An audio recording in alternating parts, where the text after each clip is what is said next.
Hello students, मेरा नाम है प्रशांत जैन और इस वीडियो में हम लोग NSEB 2019 की स्ट्रैटेजी के बारे में डिस्कस करने वाले हैं। अभी तक मैंने जितने भी ओलंपियाड्स हैं उनका इंट्रोडक्टरी वीडियो, स्ट्रैटेजी वीडियो बना लिया है। ये मेरा लास्ट वीडियो है इस सीरीज का। सो प्लीज जितने भी मेडिकल एस्पिरेंट्स हैं और जो बायो ओलंपियाड में इंटरेस्टेड है, इस वीडियो को ध्यान से देखें।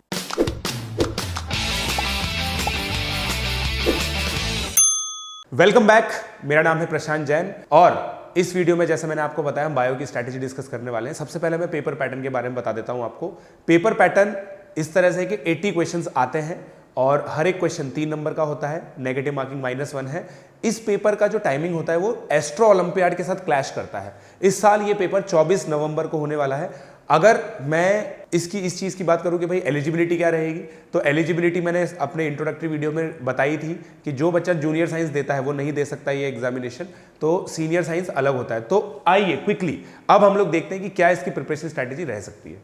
ठीक है, तो आप लोग अपनी स्क्रीन पर देख सकते हैं मैंने ये स्ट्रैटेजी किन से ली है, जो एक्सपर्ट्स हैं, जो बच्चों को एक्चुअली बायो ओलंपियाड में स्टेज 3 तक पहुंचा चुके हैं। इनफैक्ट कुछ ऐसे भी बच्चे हैं उनके जो मेडल्स भी ला चुके हैं। तो ऐसे लोगों से मैंने ये स्ट्रैटेजी एक्यूमुलेट की है और मैं आपके लिए स्ट्रैटेजी लेके आया हूं।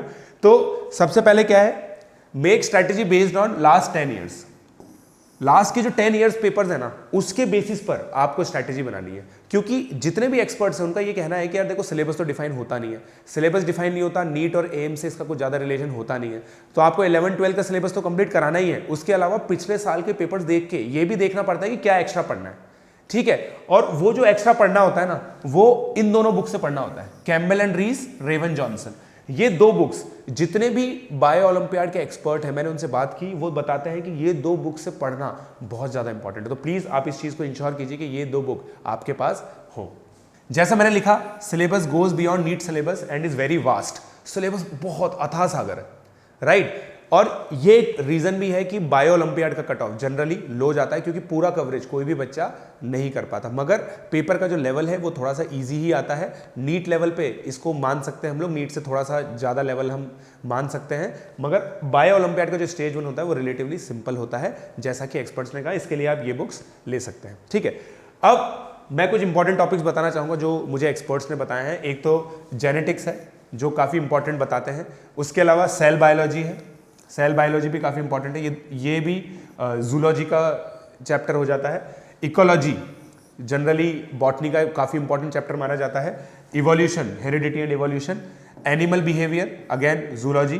प्लांट फिजियोलॉजी बॉटनी का काफ़ी इंपॉर्टेंट चैप्टर है। Animal physiology. अगर एक्सपर्ट्स का कहना है कि अगर आप ये 7 चैप्टर्स अच्छे से थॉरोली, जो दो बुक्स मैंने बताई उनसे कर लेते हो, उनकी प्रैक्टिस अच्छे से कर लेते हो, तो बायो ओलंपियाड क्लियर करने के चांसेस आपके काफ़ी ज़्यादा हो जाते हैं। ठीक है, अब मैं आपको कुछ इंपॉर्टेंट टिप्स बता देता हूं जो मुझे उन लोगों ने बताई है। वो ये है कि 2008 से लेकर तक के अभी तक के सारे पेपर्स, मतलब 2018 तक के 11 पेपर्स होते हैं। ये 11 ईयर्स के पेपर आप सारे के सारे पेपर सॉल्व कीजिए।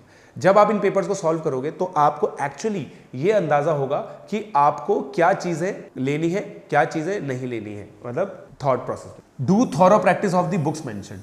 अब उन बुक्स में से जो मैंने 7 चैप्टर बताए, वो 7 चैप्टर तो आपको करने ही है, ये चीज़ आप ध्यान रखिए। ठीक है, मगर ये एक बहुत इंपॉर्टेंट पॉइंट मुझे उन्होंने बताया था, जो एक्सपर्ट्स हैं, कि अगर आप NSEB की तैयारी कर रहे हैं तो क्लास 12th में मत करो। क्लास 12th में स्टार्ट मत करो प्रिपरेशन। क्लास 12 में आप एग्जाम दे सकते हो, मगर अगर आप इसके लिए अलग से पढ़ोगे तो आपका नीट और एम्स का जो प्रिपरेशन है वो हैम्पर हो सकता है। ये चीज़ आप बेटा ध्यान रखो। अगर आपका नीट और एम्स का प्रिपरेशन हैम्पर होता है तो ये किसी के लिए भी बेनिफिशियल नहीं है, राइट। तो कोशिश करो कि आप ये जो एग्जामिनेशन बायो ओलंपियाड 10th और 11th क्लास में ही निकाल लो। जितने भी एक्सपर्ट्स हैं वो अपने बच्चों को यही सलाह देते हैं कि वो 10th और 11th में इसको निकाल लें। 10th 11th में अगर आप निकाल लोगे तो 12th में वैसे भी आपको नीट और एम्स में प्रिपरेशन बायो की कम करनी पड़ेगी। आप अपना टाइम फिजिक्स और केमिस्ट्री में लगा सकते हो और आपको बेनिफिट होगा in long run. So this was the strategy video. अगर आपको कोई भी डाउट है इससे रिलेटेड तो प्लीज़ आप मुझे कमेंट बॉक्स में बताइए। मैं उन एक्सपर्ट से बात करके आपको इसका सोल्यूशन देने की कोशिश करूंगा। Thank you.